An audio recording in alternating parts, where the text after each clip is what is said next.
में कोई कपड़ा नहीं था, पैर दोनों राइट एंगल में मिला गया। जोड़ती रही माँ बाप, हाथ जोड़ते रहे, हमें एक बार दिखाओ, हमारी बच्ची का मुंह एक बार दिखाओ।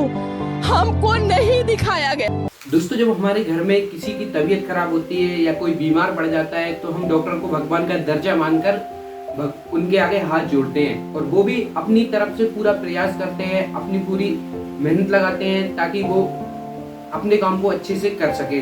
और लेकिन जब डॉक्टर के साथ ही गलत हो जाए तब आवाज उठाने वाला कोई नहीं होता। लोग पीछे से आके बोलते हैं कि गलती उसकी है, वो सेमिनार हॉल में क्या करने गई थी, छोटे छोटे कपड़े क्यों पहनती है, कुछ इस तरह के क्वेश्चन लोग उठाने लगते हैं।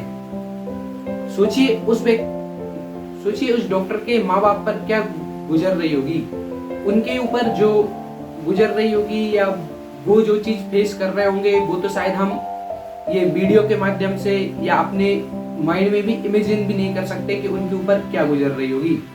सोचिए, एक डॉक्टर 36 घंटे तक मेहनत करती है, अपना काम करती है, अपनी तरफ से अपने काम के प्रति ईमानदारी से पूरा मेहनत करती है या अपनी तरफ से पूरी साइड देती है किसी भी काम के लिए।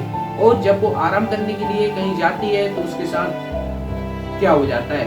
और इसके बाद में ये चीज यहीं तक नहीं रुकती, बल्कि वहाँ की जो हॉस्पिटल की सीसीटीवी फुटेज थी जिसके थ्रू जो भी अपराधी हैं उनको आसानी से पकड़ा जा सकता था, उसके साथ भी छेड़खानी की जाती है, उसको भी डिस्ट्रॉय कर दिया जाता है, सिस्टम से हटा दिया जाता है। और इतना ही नहीं, जो वहाँ का प्रिंसिपल था कि जिसके लिए जिसके ऊपर ये सब बात आ सकती थी, वो भी रिजाइन देकर वहां से चला जाता है। सिर्फ रिजाइन ही नहीं देता बल्कि वो दूसरी जगह जाकर ज्वाइन भी कर लेता है और उसको इतनी जल्दी जॉब भी मिल जाती है।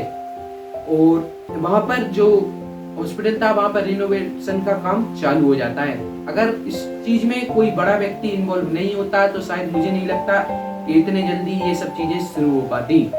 और इसके बाद भी अपराधी खुला घूम रहे हैं। इससे पहले भी एक कांड पोरसा कांड वाला सामने आया था जिसमें अपराधी खुलेआम घूम रहे थे। क्यों? क्योंकि उसमें कुछ बड़े लोग इन्वॉल्व थे। कुछ ऐसा ही अभी ये कोलकाता डॉक्टर वाले केस में हुआ है। उनके माँ बाप ने जो ट्रांसलेटर के थ्रू बात बताई है उसको आप भी सुनिए। में कोई कपड़ा नहीं था, पैर दोनों राइट एंगल में मिला गया। राइट एंगल में एक पाँव बेड के इस तरफ, एक पाँव बेड के इस तरफ मिला गया। जब तक पेल्विक गर्डल नहीं टूटता है इस तरह दो पाँव को नहीं चीरा जा सकता है। चश्मे को कूटा गया जिसके वजह से आंखों से खून निकल गया, गला दबाकर मारा गया। ये पूरा पोस्टमार्टम रिपोर्ट में वायरल हुआ है, आप लोग कृपया देखिए। सोचिए दोस्तों, उनके माँ बाप के ऊपर क्या गुजर रही होगी। जो बच्ची मेहनत करती है, पढ़ाई लिखाई करती है और नीट जैसे एग्जाम को निकालकर डॉक्टरी करती है, उसके साथ ऐसा हो जाता है। और इसके बाद हद की बात तो ये होती है जो अपराधी होते हैं वो खुलेआम खुला घूम रहे हैं। अगर कोई इसमें बड़ा व्यक्ति इन्वॉल्व नहीं है तो इस तरह से सबूतों को मिटाने की कोशिश नहीं करते और इस तरह से नहीं होता। और जो सारी चीजें हुई हैं उससे ये तो समझ में आता है कि इसमें कम से कम 6 से 7 लोग तो इन्वॉल्व होंगे ही। इससे पहले सोशल मीडिया की एक बहुत बड़ी समस्या है कि ये हर चीज को 2-3 दिनों में भूल जाते हैं। इस तरह की घटना इंडिया में होती नहीं है और जो अपराधी होते हैं उनको सजा मिलने में काफी ज्यादा टाइम लगने लगता है। और इसके बाद लोग किस तरह की कमेंट करते हैं आकर आप भी देखिए। भगवान है कहाँ रे तू, है खुदा। तो मुझे नहीं पता है ये किसने डाली कमेंट, किसने की, लेकिन ये स्टोरी मैंने देखी थी यूके राइडर के। दोस्तों, एक और केस आया है नर्सरी की बच्ची का। बताइए नर्सरी की बच्ची का इसमें क्या दोष है। और कुछ लोग आकर इसके बाद भी बोलेंगे कि गलती लड़की की है, वो वहां पर क्या कर रही थी, या गलती लड़की की है, वो छोटे कपड़े क्यों पहनती हैं। तो इसमें गलती इंसान की भी है।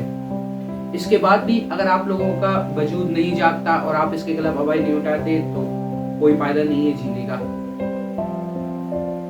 उस चीज को समझो, उसके माँ बाप के ऊपर क्या गुजर रही होगी। मैं तो इस वीडियो के माध्यम से केवल उन लोगों को बताने वाला हूँ जो उनको नहीं पता है, क्योंकि बहुत सी न्यूज चैनलों पर भी ये खबर नहीं दिखाई जा रही, क्योंकि मीडिया भी दोस्तों इस वीडियो को कर देता हूँ एंड। अगर आपके अंदर थोड़ा बहुत भी